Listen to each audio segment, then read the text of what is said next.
6 weeks after Dumbo's release, the United States and Disney went to war. Right in her Goebbels' face, then Otto Ring says, they'll never bomb this place. The Heil, right in her Goring's face.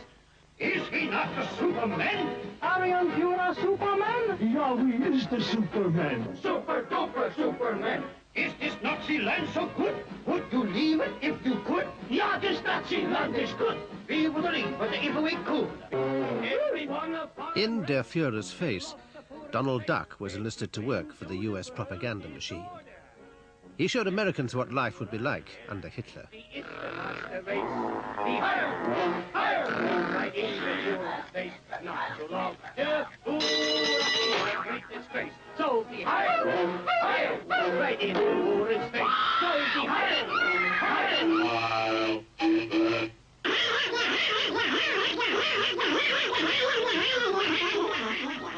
The film was a radical departure for Disney. Aware of the enormous appeal of his best-known characters, he decided to use one of them as a vehicle for political satire. It was translated into several languages, and copies were dropped behind enemy lines. It won Disney an Oscar in 1943. Let's go with Navy Project 648, Sequence 1. Let her roll. Der Führer's Face was one of over 100 military training and propaganda films produced by the Disney studio during the war years. As it was being released, a small group of artists were putting the finishing touches to the studio's 5th animated feature.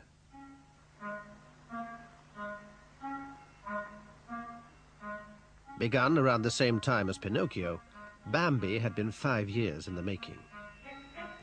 Disney was determined to achieve a new level of realism in the film's portrayal of nature. He established a zoo at the studio so his artists could study animal movement, and sent wildlife photographers into the countryside to capture, among other things, the properties of rain. Once again, Disney's meticulous attention to detail paid off.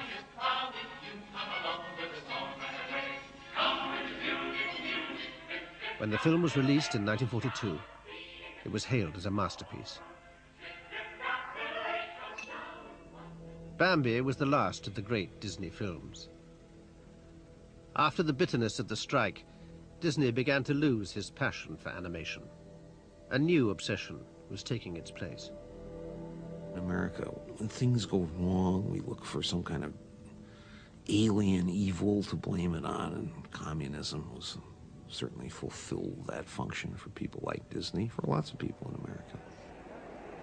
One of those who shared Disney's fear of communism was FBI Director J. Edgar Hoover. Communism in reality is not a political party. It is a way of life, an evil and malignant way of life. It reveals a condition akin to disease that spreads like an epidemic. And like an epidemic, a quarantine is necessary to keep it from infecting this nation. Hoover and Disney shared similar outlooks. You know, they were similarly dark-driven men. They'd done the same thing in almost the same time frame. They had built little organizations into big organizations. The FBI was a Disney-like organization. All those clean-cut WASP young men in their ties and their black suits and so forth, going around very politely inquiring into your political beliefs. There would have been a natural affinity there. FBI headquarters. One moment, please. I'll give you Mr. Hoover. Documents released under the Freedom of Information Act revealed that the relationship between Hoover and Disney went beyond a natural affinity. In 1954, the head of the FBI's Los Angeles office wrote to Hoover, recommending that Disney be given special status within the Bureau's intelligence gathering network.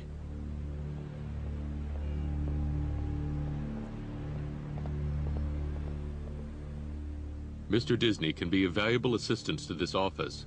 It is my recommendation that he be approved as an SAC, Special Agent in Charge. Contact. At the head of each of the FBI's 51 field offices is a special agent in charge. He was classified as an SAC contact, meaning a contact who is contacted solely by the special agent in charge of the field office, in this case Los Angeles. William Turner worked for the FBI for more than 10 years. We asked him to review Disney's FBI file. Disney was feeding a lot of information about inside Hollywood to the FBI. He was informing to the FBI what he knew about activities of a subversive or conceived subversive nature in the industry. Disney's FBI file runs to around 600 pages and points to a 20-year relationship with the Bureau. But the exact nature of the information Disney supplied to the FBI might never be known.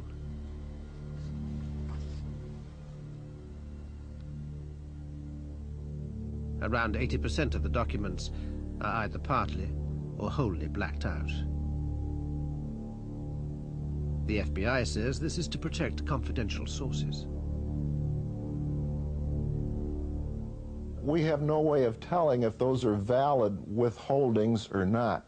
We simply have to go on their word. Walt Disney is dead for a quarter of a century. What possible information can remain in that file in 1994 that needs to be blacked out?